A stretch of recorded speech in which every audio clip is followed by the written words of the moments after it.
de l'Association québécoise de la production d'énergie renouvelable, M. Jean-François Samré. C'est bien ça? Tout à fait, M. le Président. Bonjour. Président directeur général, je vous rappelle que vous disposez de 10 minutes pour votre exposé, puis nous procédons par la suite à une période d'échange avec les membres de la commission. Donc, je vous invite à vous présenter et à débuter votre exposé. Parfait. Alors, mon nom est Jean-François Samré. Comme vous l'avez dit, je suis le PDG de l'Association québécoise de la production d'énergie renouvelable, une association qui regroupe plus d'une centaine de membres, lesquels sont actifs dans la production des énergies renouvelables, l'hydraulique, l'éolien, la cogénération à la biomasse, le solaire photovoltaïque, les biocarburants et, depuis peu, l'hydrogène vert également. Donc, ça me fait plaisir en leur nom et au nom du conseil d'administration de présenter notre mémoire. Et donc, pour les auditeurs qui nous suivent par la voie des ondes, je vais lire une synthèse, puis ça me fera plaisir de discuter. Alors, tandis que les coûts des énergies renouvelables ne cessent de diminuer, celui des changements climatiques ne cesse d'augmenter. Les travaux du consortium Ouranos démontrent que le Québec ne fait pas exception. L'inaction a donc un coût sur les finances publiques. L'enjeu est d'autant plus urgent que, selon le récent inventaire québécois, les émissions de gaz à effet de serre n'ont été réduites que de 8,7 % alors que l'objectif fixé pour 2020 était une réduction de 20 %. L'ACPER a donc accueilli avec satisfaction la détermination affichée par le ministre de l'Environnement et de la lutte au changement climatique à redresser la barre afin d'atteindre la cible fixée pour 2030. L'ACPER est d'avis que les ancrages suivants devraient inspirer le gouvernement dans l'ensemble de ses actions. 1. Une vision de long terme, laquelle permette aux citoyens et aux entreprises de prévoir ce qui est attendu de leur part et du cadre réglementaire, budgétaire et fiscal dans lequel ils évolueront. Deuxième principe, l'efficacité économique, les besoins en société étant illimités alors que les ressources ne le sont pas, nécessitent la meilleure utilisation des fonds publics. Troisième point, l'imputabilité des actions et des décisions doivent amener les élus, les gestionnaires, les décideurs économiques, peu importe leur niveau de responsabilité, à chercher la meilleure efficience des fonds publics qui leur sont confiés. Et 4, la justice sociale, en permettant l'accès à des programmes de formation, de conversion des compétences de la main-d'œuvre vers des savoirs qui sont requis par les nouvelles technologies. Venons-en au financement et à de la réduction des GES. L'ACPER salue la volonté du législateur d'affecter le nouveau fonds d'électrification des changements climatiques uniquement au financement de mesures visant la lutte contre les changements climatiques et de modifier la loi sur le vérificateur général pour ajouter aux responsabilités du commissaire au développement durable celle de faire part annuellement, dans la mesure qu'il juge appropriée, de ses constatations et des recommandations en lien avec ce fonds. Prochain plan d'action sur l'électrification et les changements climatiques précisera les mesures et les initiatives qui seront attendues. Les membres de l'ACPER se réjouissent de l'importance encore plus grande que prendra la production et la valorisation de l'électricité. Certains usages ne pourront cependant effectuer ce virage, notamment en ce qui a trait aux besoins thermiques. Le fait de pouvoir compter sur une électricité renouvelable, accessible et compétitive permettra notamment aux biocarburants fabriqués ici d'avoir l'empreinte carbonique parmi les plus faibles de la planète. Cette particularité permettra d'apporter des réponses de court et de moyen terme aux millions de voitures et camions actuellement sur les routes, aux locomotives et véhicules hors route ou agricoles qui doivent impérativement réduire leur empreinte carbonique. Il en va de même de l'hydrogène vert qui pourrait être fabriqué ici. C'est pourquoi l'ACPER invite fortement le ministre à prévoir un financement à la hauteur du défi qui est devant nous, non seulement pour les initiatives de conversion vers l'électricité, mais également pour les autres formes d'énergie renouvelable. La combinaison de ces forces facilitera non seulement la transition énergétique, mais également la transition économique du Québec vers un avenir durable. En plus du financement, l'ACPER considère qu'il est de la plus haute importance d'identifier des cibles et des indicateurs de performance attendus, d'en mesurer la progression et d'en communiquer les résultats avec une base connue et périodique. Le fait d'avoir un portrait fidèle de la réalité et des éventuels écueils rencontrés permettra d'apporter, au moment venu, des correctifs afin de ramener le Québec vers l'atteinte des résultats attendus.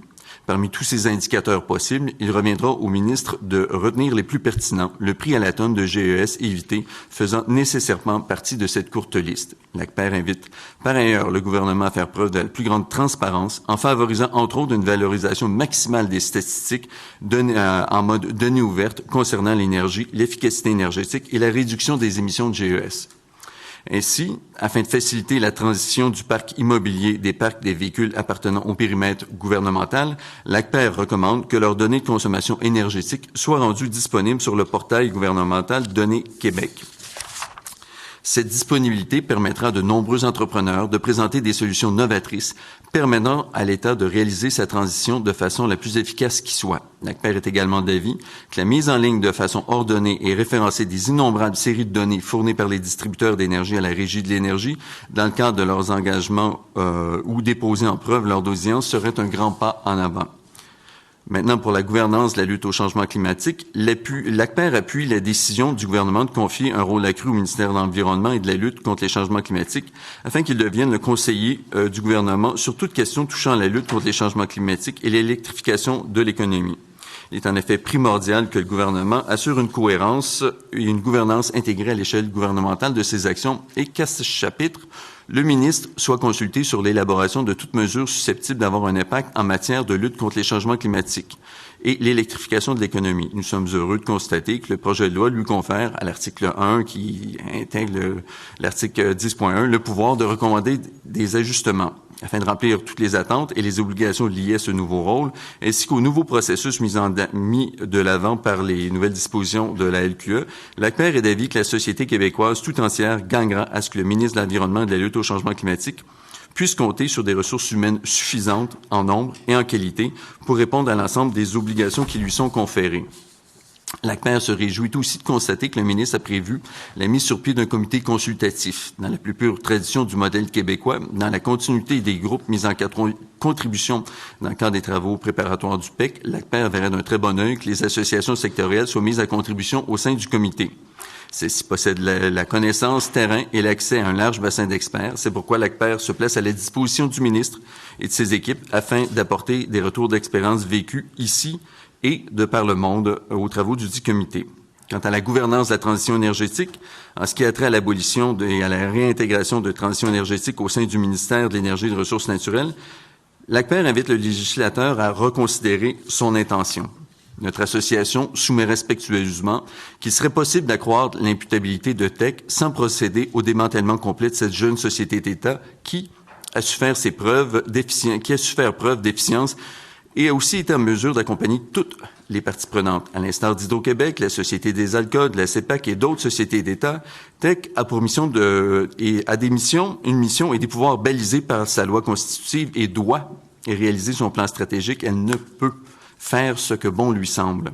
L'ACPER est d'avis que la volonté gouvernementale d'accroître son contrôle sur TEC, exprimée par le projet de loi 44, pourrait tout aussi bien se réaliser par la désignation de nouveaux administrateurs indépendants, d'une désignation accrue d'administrateurs non indépendants, voire même aller jusqu'à la désignation d'un nouveau président-directeur général sans pour autant abolir la société. Le rapprochement des actions et des responsabilités des ministères et organismes avec leur mission est un principe fondamental de saine gouvernance. L'abolition de TEC et son intégration ou réintégration au sein d'un ministère pourra difficilement respecter ce principe, ce qui pourrait mettre le gouvernement en porte-à-faux dans certaines de ses missions et l'exposer à d'éventuels écueils. Réintégrer TEC au sein du MERN, tout en lui demandant de poursuivre la réalisation de son plan directeur, alors que le MERN a également pour mission d'accorder des licences d'exploration, d'exploitation d'hydrocarbures sur le territoire québécois, placera le MERN dans une situation inconfortable, à savoir veiller à la mise en valeur des hydrocarbures tout en coordonnant la transition énergétique. Cet exercice de haute voltige pourrait exposer le ministre et son ministère à des contestations du judiciaire de la part de parties prenantes, se sentant lésées dans leurs droits ou dans la volonté réelle du ministère de développer les hydrocarbures. C'est pourquoi l'ACPER insiste sur la nécessité de pouvoir compter sur une société d'État qui répond à un impératif d'État dédié uniquement et entièrement à la transition énergétique. Avec des programmes accessibles sur une base pluriannuelle, les projets de conversion énergétique peuvent à présent se planifier sur plus d'un trimestre, se réaliser au moment le plus important et celui qui causera le moins de pertes de productivité ou le moins de désagréments. La prévisibilité, tant appréciée des entrepreneurs, leur permet de concevoir et de planifier des travaux selon les règles de financement connues, de choisir les meilleurs équipements disponibles ou de les faire fabriquer pour une date déterminée à un prix compétitif, d'ordonnancer la réalisation des travaux pendant une période qui minimise les pertes de revenus pour ainsi réaliser une conversion à une optimisation au meilleur coût possible. Cette façon de faire a comme effet direct de raccourcir la période de retour sur les investissements, ce qui incite les gestionnaires et les consommateurs à passer en action. Monsieur Samré, je vous invite à conclure en 30 secondes, s'il vous plaît. Regardez, je pense que vous avez compris le message et donc on va aller pour la discussion. On est ici pour ça. Merci. Donc, Monsieur le ministre, la parole est à vous. Merci beaucoup, Madame la Présidente. Merci à vous pour votre présence ce matin. Plusieurs éléments intéressants là, pour notre discussion qui, déjà, je vous le confirme, sera trop courte, malheureusement, ce matin. Vous êtes à la tête littéralement d'un domaine d'avenir. Vous avez évoqué l'hydrogène, vous avez évoqué la gestion de la biomasse, l'énergie solaire, l'éolien également. Bref, beaucoup de potentiel. Vous avez mentionné à juste titre qu'au fil des ans, ces énergies renouvelables-là, leur coût diminuait de façon sensible, donc elles deviennent encore plus intéressantes. Petite question, vous avez sans doute vu avant les fêtes, Hydro-Québec a publié son plan de match, en quelque sorte, pour les 10 prochaines années. Et la société d'État, qui a été longtemps dédiée à l'hydroélectricité, envisage de façon concrète de développer ses expertises dans ces domaines-là, notamment l'hydrogène. Pour vous, ce plan d'action-là qui a été présenté en décembre, vous l'avez reçu de quelle façon? Bien, écoutez, pour l'industrie, le premier constat, et on fera le débat en long et en large devant la Régie de l'énergie, mais le premier constat qu'on a eu, c'était de voir que le plan d'approvisionnement a été déposé avec une vision de business as usual. Et on ne voit pas dans le plan actuel, le plan d'approvisionnement du distributeur, on ne voit pas les efforts supplémentaires qui seront requis en électrification de la société. Et on attend vraiment le plan d'électrification des changements climatiques qui va imposer une plus grande utilisation de l'électricité pour faire des biocarburants, pour faire de l'hydrogène vert, pour déplacer des combustibles fossiles. On ne le voit pas actuellement. Et on a hâte que le PEC soit déposé pour amener un plan amendé. Et regardez, les membres chez nous sont tout à fait prêts et disposés à passer à l'action. Et avec un plan amendé sur la base du PEC, bien, je pense que ça donnera un signal clair. Je suis pas tout à fait certain d'avoir lu le même document que vous, parce qu'au contraire, Hydro-Québec, dans ce qu'elle publiait en décembre dernier, notamment ne serait-ce qu'à travers l'hydrogène, on parle d'une toute nouvelle approche, on parle de concepts nouveaux, on parle d'un potentiel immense pour le Québec. Fabriquer de l'hydrogène, c'est une chose. Le faire à partir de l'hydroélectricité, ça confère un avantage encore plus important là, à la société québécoise. Mais c'est un potentiel que vous souhaiteriez à tout le moins voir développer. C'est une des énergies sur laquelle on doit miser là, au cours des prochaines années.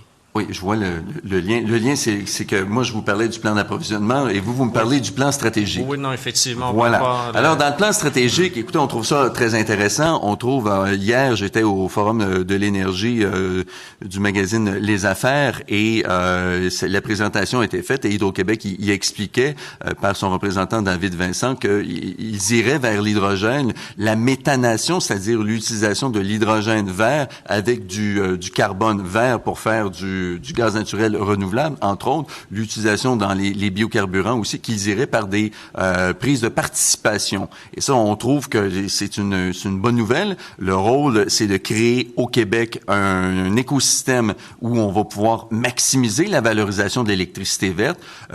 On est heureux de voir qu'ils ne le feront pas à eux-mêmes, basé sur l'expérience d'Hydro-Solutions et des chauffe-eau. Faire de l'hydrogène, c'est un peu plus compliqué. Dans les chauffe-eau, ça n'a pas été nécessairement une bonne histoire, mais d'avoir Hydro-Québec comme partenaire investisseur et de créer ici le meilleur environnement, c'est une très bonne nouvelle. Et d'ailleurs, parce que ça va donner des options à la valorisation de l'électricité du Québec. Si on n'est pas capable de passer une ligne électrique au New Hampshire, si on a de la difficulté à passer celle dans le Maine, si on est obligé de faire des ententes avec le Nouveau-Brunswick pour passer l'électricité en Nouvelle-Angleterre, bien là, l'hydrogène vert nous amène une nouvelle option qui va permettre d'exporter à l'international un produit à grande valeur ajoutée qui est l'hydrogène vert, qui est unique et qui est recherché. Je vous confirme qu'on parle maintenant du même document. Oui. J'en suis ravi. Il en dépose beaucoup de documents. Non, effectivement. Mais ceci dit, vous avez raison, le PEC, bref, ce qui s'en vient au cours des prochains mois va venir aider à la coordination. C'est certain qu'on est en communication avec Hydro-Québec. C'est clair que cette vision devra être conjointe pour la suite des choses, mais c'est le but du PEC de fédérer un petit peu le potentiel québécois. En même temps, ce que j'ai eu l'occasion de répéter à plusieurs reprises depuis hier, il faut distinguer le PEC du projet de loi lui-même. Le projet de loi, c'est davantage au niveau de la gouvernance, alors que le PEC sera beaucoup plus dans l'action. Mais je comprends que par rapport au projet de loi 44 lui-même, une appréciation somme toute positive. Vous avez référé à plusieurs éléments positifs. Je comprends aussi par contre votre questionnement au niveau de tech. D'autres avant vous ont soulevé les mêmes questionnements. Je comprends aussi que vous avez un intérêt particulier pour ce qui est de la composition du comité indépendant lui-même. Ça, je dois vous avouer, ce sera un défi et je pose souvent la question. Vous étiez peut-être présent à la présentation tout juste avant, mais plusieurs groupes déjà se manifestent comme étant intéressés à être partie prenante de ce comité-là. Clairement, tous ne pourront pas y être. C'est la raison pour laquelle le projet de loi fait référence notamment à une prépondérance du milieu scientifique. Mais la composition idéale pour vous de ce comité-là, quelle serait-elle?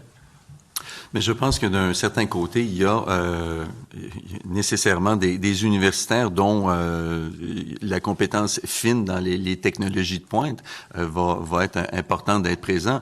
Mais parfois, il y a de la théorie à la pratique, il y a un grand pas.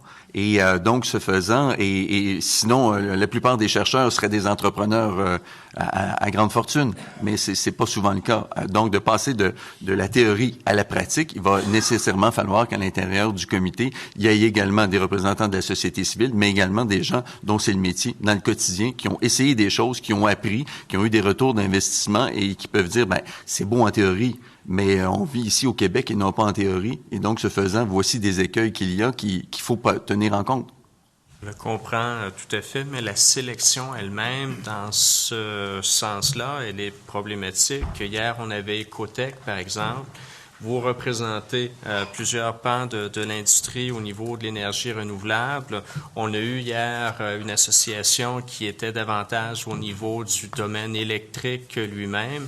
Donc, ce côté pratique-là, comment le sélectionner? On évoquait, une collègue lançait la suggestion hier, oui, un comité, mais la possibilité d'avoir une consultation avec les répondants de la société civile. Aidez-nous à résoudre ce problème-là. Le comité consultatif ne pourra pas être composé d'une centaine de personnes, clairement. Et juste après 2 jours, je pense qu'on se rendrait aisément à plus d'une centaine de personnes si on acceptait toutes les propositions qui nous sont faites à ce niveau-là. Je vous dis, je pense que c'est une bonne nouvelle. Ça démontre qu'il y a une volonté de changement, une volonté d'agir et de passer à l'action. Regardez, moi je pense que d'avoir des représentants de sous-groupes qui sont liés par les décisions prises par les sous-groupes, ça amène une réflexion et que derrière ça, ça va demander du temps de la part des gens d'y être présents. C'est une façon dont vous avez utilisé pour la préparation du plan du PEC. Je pense que ça donne des bons résultats. Dans la mesure où les représentants qui siègent au comité sont redevables et tiennent la position qui a été collectivement adoptée, regardez, ça peut être une façon de faire. Monsieur le député de Bourget. Merci. Bien, pour le comité consultatif, je vois moi aussi l'intérêt des gens à en faire partie. C'est une bonne nouvelle, mais il va y avoir assez de monde, j'espère qu'ils vont venir en transport en commun. Parce qu'il risque d'être pas mal gros. Vous mentionnez l'évaluation des projets en coût par tonne comme faisant partie d'une courte liste de critères. Pourriez-vous élaborer sur le reste de la liste? Oui, bien écoutez, moi je vous invite à titre dans vos travaux de regarder d'autres exemples de reddition de comptes et d'autres exemples d'agences de transition énergétique et aller voir Enova. enova.no, qui est l'agence de transition énergétique, en fait, qui n'est pas l'agence, qui est une société d'État norvégienne qui est responsable d'appliquer la transition énergétique. Et chez eux, tous les projets qui sont déposés sont analysés. Tous les projets sont listés, accessibles par tout le monde. Tous les projets qui sont acceptés sont avec la grille d'évaluation. Et il y a une reddition de compte sur les GES ou l'efficacité énergétique générée. Donc, ça peut être également l'efficacité énergétique générée ou ça peut être aussi l'effet structurant sur l'économie globale du Québec. À titre d'exemple, Enova a financé un projet beaucoup plus large qui était dans faire de l'aluminium vert pour Norsk Hydro. C'était quelque chose qui a été fait à l'effet de dire qu'il y a également un lien avec la structure économique, la conversion économique de ce pays. Donc, ce faisant, il est évident que l'efficacité, le coût par tonne est un indicateur, mais si on prend l'exemple du véhicule électrique à 204 $ par tonne, si on veut poursuivre, il va falloir avoir dans le portefeuille de projets qui sont soutenus d'autres mesures qui produisent des coûts par tonne nettement moindres. Et derrière ça, les biocarburants sont des façons de le faire qui sont autour de 30 à 60 $ selon la technologie utilisée. Et donc, hier, UC Berkeley présentait une analyse qui témoignait qu'à 40 $ la tonne, l'impact sur la croissance économique d'un pays est complètement non documentable, non traçable. Donc, ce faisant, je pense qu'il y a des indicateurs, comme vous le dites, et l'efficacité énergétique générée ou le coût par tonne en sont deux très bons. OK. Une autre question, c'est que le Fonds d'action CSN est venu nous parler que pour chaque dollar public, il réussissait à aller chercher un 5 $ équivalent privé. Ça évolue dans le temps. Bien, est-ce que les gens de l'ACPER, vous voyez comme des investisseurs par rapport à ça? Est-ce que vous voyez travailler avec le Fonds d'action CSN ou d'autres fonds du même type?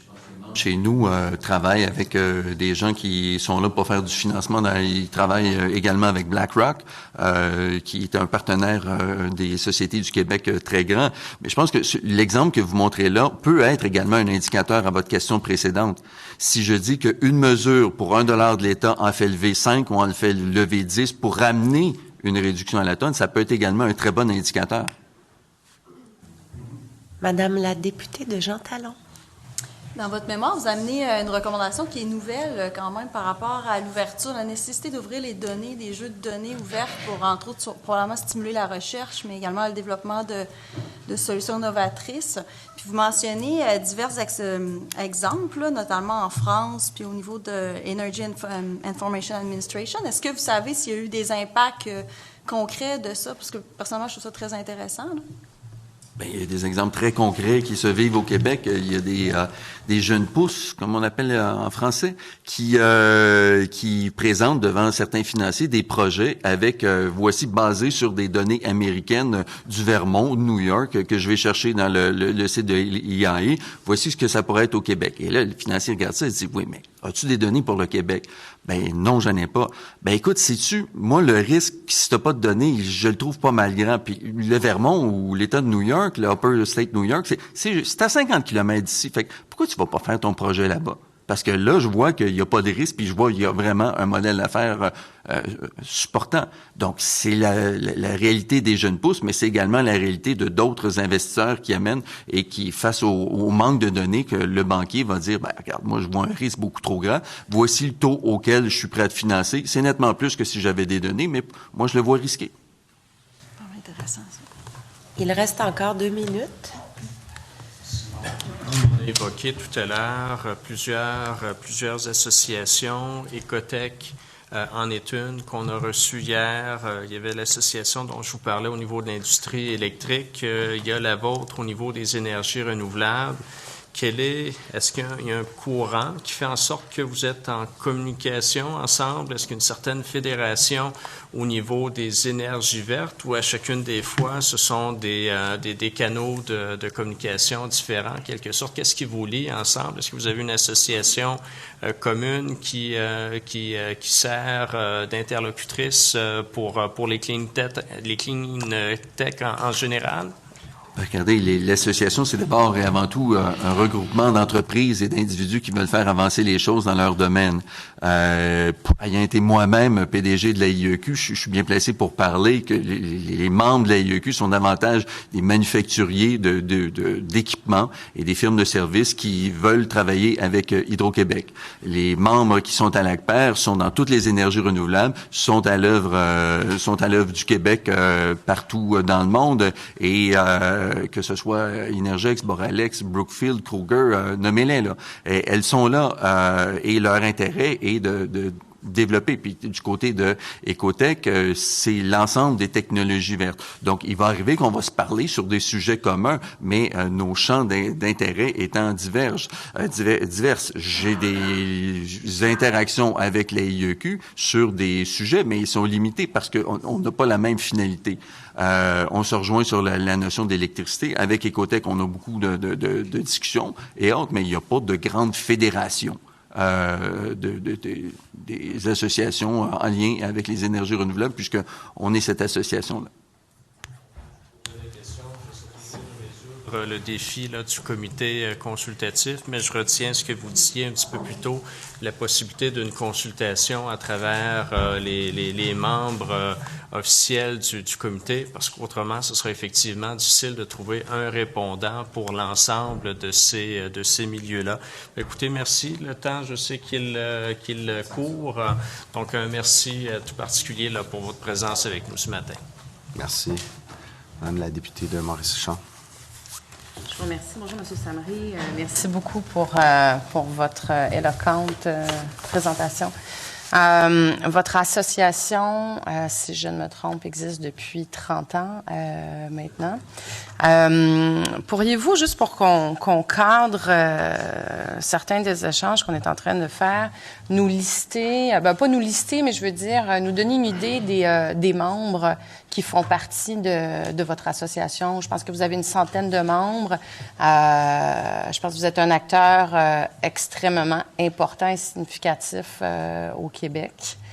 Juste pour nous donner une idée pour les gens qui nous écoutent, là. Oui, alors on a des entreprises qui sont dans la production d'énergie renouvelable, que ce soit, comme j'ai dit tantôt, les Energex, Boralex, Brookfield, Kroger, EDF, donc dans la production électrique. On a des gens qui sont également dans la production de cogénération.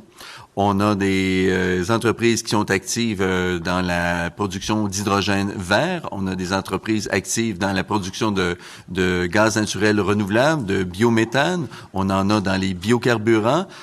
Sont membres chez nous des municipalités, des Premières Nations, des universités, des centres de recherche, des entreprises de services. Donc, c'est l'ensemble du spectre autant de la société civile que du côté du financement. Donc, l'ensemble du spectre se retrouve chez nous. Et ce sont des gens qui sont actifs non seulement au Québec, mais également à l'international. Je vous remercie. C'est juste pour les fins de vous êtes un acteur extrêmement important au niveau de l'association et vos membres au niveau des énergies renouvelables. Vous avez un lien, vous l'avez eu avec le gouvernement, vous devriez l'avoir encore au niveau dans le fond, vous êtes un partenaire extrêmement important dans la lutte au changement climatique. Puis je lisais un petit peu justement ce que vous présentiez sur les objectifs que vous vous êtes donnés de doubler les énergies renouvelables. Donc, c'est un acteur majeur. Puis je trouvais important qu'on puisse camper ça parce que dans vos recommandations, et vous avez une crédibilité pour moi qui est extrêmement importante. Vous suggérez de conserver Tech dans sa forme actuelle ou de le bonifier s'il faut avec des administrateurs, mais vous suggérez fortement que Tech reste une société d'État indépendante comme elle est présentement. Tout à fait. Je pense que de regarder Écoutez, je pense qu'on a déjà vécu avec une agence de l'efficacité énergétique. On a déjà vécu avec un bureau. Et là, le fait d'avoir une société d'État qui est indépendante, qui est une société d'État, qui est liée par la loi sur les sociétés d'État du Québec, qui a son conseil d'administration, sa gouvernance, mais surtout et par-dessus tout, une flexibilité, puis une agilité, une approche business qui fait en sorte que d'avoir l'argent, c'est une chose, la faire sortir sur des projets qui font de la transition énergétique, ça c'est essentiel, et ils sont capables de se revirer très rapidement, ce que malheureusement le cadre de gestion normé du paramètre gouvernemental ne permet pas. Aller chercher une subvention d'1 million ou de 2 ou 3 au gouvernement nécessite d'aller chercher un avis à l'exécutif, une analyse, retour sur des questions, et donc c'est long. Et ça allonge le coût et l'incertitude. Ce qu'on a vécu avec Tech, et ce pourquoi l'industrie veut pas retourner, faire un back to the past, c'est vraiment le fait de cette agilité démontrer et d'être capable de prévoir les travaux. Parce que souvent, quand on passe des énergies fossiles aux énergies renouvelables, il va y avoir le fait qu'on va analyser. Et dans l'ancien système, il y avait le budget, il y avait discussion sur les crédits, qui est votre rôle, votre prérogative, c'est fondamental. Et là, après ça, l'argent était disponible. L'argent est disponible à partir du mois de mai-juin. Tout le monde se lance pour présenter des projets en même temps.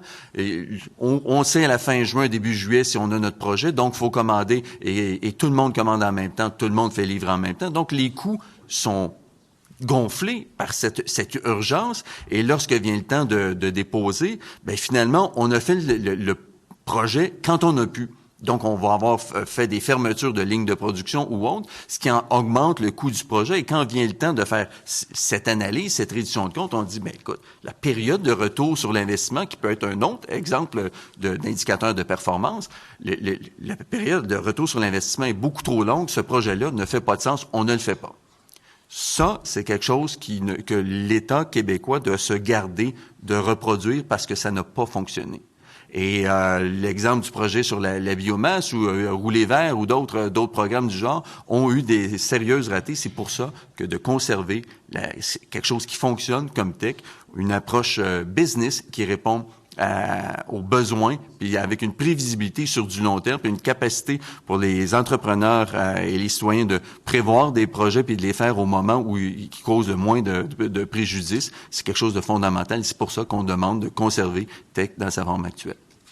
Parfait. Puis je comprends qu'au-delà du principe de ne pas vouloir revenir vers le passé, puis j'aimerais vous l'entendre dire parce qu'il est bien écrit dans votre mémoire, vous êtes satisfait de la mise en place de texte, vous êtes satisfait du travail que ça fait. Je disais que vous soulignez le fait que ça a contribué significativement à augmenter les aides qui ont été, les aides financières qui ont été accordées notamment.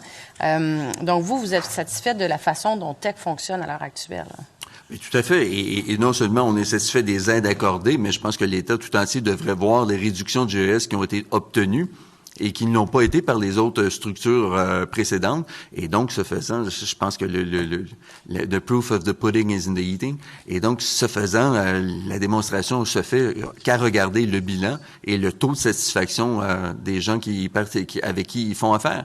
Donc, pour nous, écoutez, vous voulez réduire les émissions de GES, vous voulez faire la transition énergétique un moteur de la prochaine économie du Québec, ben donnez un véhicule qui va le supporter, qui fonctionne. Et la preuve est faite par elle-même.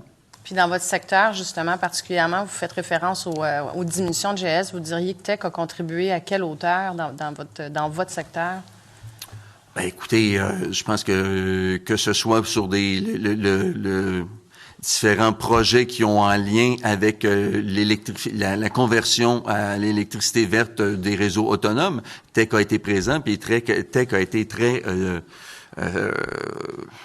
ingénieux positivement pour faire en sorte que on puisse supporter le projet. Du côté des biocarburants, c'est la même chose. Du côté de l'hydrogène vert, ils sont présents également. Donc je pense que puis leur lien avec d'autres organismes du même genre à l'international fait en sorte que je pense que ça le démontre qu'ils sont un organisme dont on a besoin. Je vous remercie. J'ai une dernière question, parce que je voudrais laisser un petit peu de temps, puis le temps file à mon collègue, mais je ne veux pas vous dire rapidement parce que c'est vraiment important en même temps, mais vous soulignez dans votre mémoire des préoccupations vraiment importantes sur le fait de réintégrer Tech au niveau du ministère des Ressources naturelles sur des possibles conflits au niveau des rôles, entre autres, comme le ministère est responsable de donner des licences d'exploitation, d'exploration d'hydrocarbures. Je comprends que ça vous préoccupe particulièrement, là. Ben, ça me préoccupe, mais ça devrait préoccuper l'État également. Il faut être cohérent. Je peux pas vouloir une chose et son contraire en même temps. Donc, à un moment donné, soit qu'on change la mission du MERN, soit qu'on change la mission d'un autre ministère, ou soit qu'on maintient ce qui est là parce que ça fonctionne. Monsieur le député Jacques Cartier. Oui, juste une question. Certains de vos membres viennent des communautés autochtones. Une question pour vous. C'est quoi l'importance des projets comme les mini-centrales, Appuyat, des autres projets des énergies renouvelables pour le développement économique pour nos peuples autochtones ici au Québec? qui est fondamentale. J'ai d'ailleurs passé une partie de mon temps des fêtes avec certains de leurs représentants pour regarder la conversion dans le nord du Québec, comment ça pourrait se faire de façon efficace avec d'autres énergies alternatives. Je pense pour les Premières Nations, c'est discuté à la table du Plan Nord, également à la table des partenaires. L'énergie, elle est dans la communauté, elle est là par les combustibles fossiles. Mais l'énergie peut également être un moteur d'activité économique et doit être un moteur d'activité économique pour la nouvelle génération qui arrive. Et ils ont un taux de naissance nettement plus fort qu'au sud du Québec. Et donc, ce faisant, faut offrir des emplois. Et si on n'occupe pas la population, ben c'est là qu'il va arriver des enjeux sur des problèmes sociaux. Et je pense que pour eux, les énergies renouvelables sont nettement en lien avec leur mode de vie, avec leur mode de culture.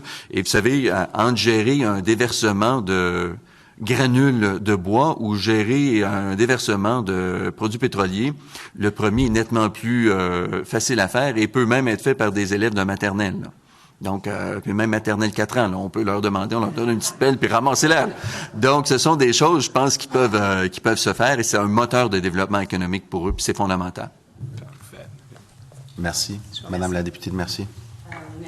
Présentation. Moi aussi, ça m'a frappé le fait que vous dites qu'il pourra y avoir un conflit entre les différentes missions du ministère de l'Énergie et des Ressources naturelles, celle d'avoir des permis d'exploration, exploitation du territoire, des hydrocarbures, et de l'autre côté, de s'occuper de la transition. Donc, il y a un danger, un risque que vous voyez là qu'on partage. Mais il y a par exemple Tech, ce qui m'a étonné, une des propositions que vous amenez, c'est que vous dites que Tech, ça se passe bien, c'est important, il faut le maintenir parce qu'il a toute cette qualité d'agilité, visibilité, approche business, comme vous dites. Mais ce qui m'étonne un peu, c'est que vous dites, ils sont là, il faut que ce soit à l'extérieur du ministère pour conserver toute cette agilité. Mais changeons la tête du conseil d'administration, changeons les têtes, que le ministre nomme ces gens-là. Donc, que Tech, le fait, ça veut dire qu'il ne sera pas indépendant. Et ça, c'est pas une préoccupation que vous avez, parce que l'objectif, c'est d'atteindre des objectifs de réduction de gaz à effet de serre. L'indépendance, c'est beaucoup de groupes qui l'ont amené, c'est quelque chose d'important. Mais j'aimerais que vous me parliez plus de votre proposition de changer le conseil d'administration. Ben écoutez, moi, si je comprends bien comment fonctionne un Parlement et un gouvernement, d'habitude, quand il y a un projet de loi qui est déposé, c'est que c'est le propre d'une volonté gouvernementale, amener des changements à quelque chose. Donc, si le gouvernement prend la peine, à un moment donné, de dire, voici une façon dont on a pensé qu'on pourrait changer, parce que certains, dans l'appareil quelque part, ou certains élus, on peuvent avoir un inconfort avec certains éléments. Nous, on amène des suggestions. Puis une des premières suggestions, puis ça s'est fait dans le passé chez Hydro-Québec. Combien de fois on a vu des membres du conseil d'administration, la haute direction, une élection, ouf, on change. Ça s'est fait. Donc là, pour nous, la question, c'est de dire, est-ce qu'on abolit quelque chose qui fonctionne? Non. Si on trouve que, ma foi, il y a une reddition de compte qui est peut-être pas celle qu'on souhaiterait, ou une orientation qui est peut-être pas celle qu'on souhaiterait à titre de parti gouvernemental, la façon de l'exprimer, c'est comme toute société d'État, elle a un conseil d'administration, elle a un plan stratégique, sa loi est claire. Les actions puis les programmes sont approuvés par le conseil d'administration. Il y a des sièges. Pour le moment, il y a 10 sièges. Il en reste 5. Parce qu'on a le temps file pour atteindre les résultats de la transition, d'atteindre les objectifs et tout ça. C'est ce que Tech a réussi à faire avec le conseil d'administration actuel. Oui. Peu importe les individus, ma question, c'est l'indépendance aussi est quelque chose d'important puis qui est important pour les intérêts même de votre industrie, au lieu que ça soit... Parce que l'objectif, c'est d'enlever ce que les groupes nous ont dit hier aussi, c'est d'enlever les mains des politiques de la gestion de la transition, si on veut y arriver. Fait que je voulais juste voir si vous aviez c'est une préoccupation que vous voyez. Je pense que pour nous, c'est très clair qu'on dit que la première des étapes, c'est de nommer des administrateurs non indépendants. Il y a de la place pour ça. Et je pense que la structure fonctionne. Il n'y a pas de raison de la changer. Peut-être qu'on peut changer des administrateurs, mais il n'y a pas de raison de changer une structure qui fonctionne, qui est flexible, puis qui livre les résultats. De cette organisation. Monsieur le député de Jonquière.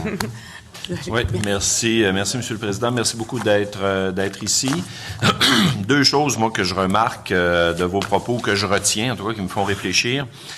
moi, je trouve qu'on a perdu un nombre inconsidérable d'années depuis, en tout cas certainement, l'abolition de l'Agence d'efficacité énergétique, recréation d'un bureau à l'intérieur du ministère, création de TEC, à travers ça, du côté du Fonds vert, ben là, création du Conseil de gestion du Fonds vert, on s'en va vers son abolition, retour entre les mains du ministre et des ministres, en fait, environnement et énergie, pour soutenir les projets.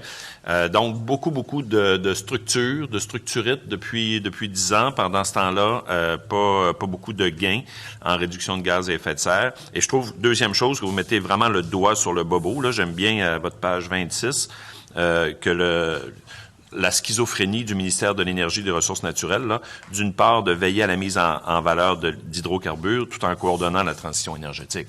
Donc, c'est difficile d'y voir clair. Alors, ce que je comprends, c'est que vous nous dites, prenons ce qu'on a, là, puis renforçons son indépendance, renforçons sa transparence, renforçons les données ouvertes même aussi à travers ça, et allons de l'avant avec Tech, mais un Tech plus fort. Oui, puis je pense que la démonstration des autres formules de gouvernance a été essayée dans le passé. Ça n'a pas fonctionné. On se rapproche de plus en plus de l'échéance et n'eût été de la crise économique de 2008, on n'aurait pas les résultats de réduction de GES qu'on a actuellement. On dépasse le 10 milliards de litres dans l'essence. On n'a pas besoin des données nécessairement de la compilation des GES. On n'a qu'à regarder les ventes de véhicules mensuels, le rapport de véhicules des ventes mensuelles pour savoir que les GES augmentent. C'est clair. Plus ils se vendent de véhicules, plus ils s'achètent d'essence et de diesel et plus les émissions de GES sont présentes dans le transport. Donc, pour nous, ce que ça prend, c'est une structure qui fonctionne et c'est d'être là, puis de l'efficacité, de la reddition de comptes. Comment intégrer Investissement Québec là-dedans? Est-ce que vous y avez réfléchi? Pour votre industrie, c'est important de pouvoir soutenir l'émergence d'énergies renouvelables, de nouveaux projets. Est-ce qu'Investissement Québec devrait pas avoir un rôle plus grand? Ben, on les a rencontrés il y a 2 semaines et on va mettre en place un comité de travail, un groupe de travail conjoint avec Investissement Québec pour faciliter le financement auprès de nos membres. Et donc, les membres ont des fonds des programmes qui sont disponibles à Tech. Il y a également de l'investissement qui est disponible auprès de IQ. Et donc, je pense que tous ces gens-là se parlent et nous, on entretient le dialogue avec tout le monde pour s'assurer que s'il y a des programmes qui sont mal ajustés, est-ce qu'on peut les changer un mot ou, bref, focaliser sur l'objectif final. Merci. Merci beaucoup, M. Samré. Je vous remercie pour votre contribution aux travaux de la Commission. Je suspends les travaux quelques instants pour permettre aux représentants, en fait,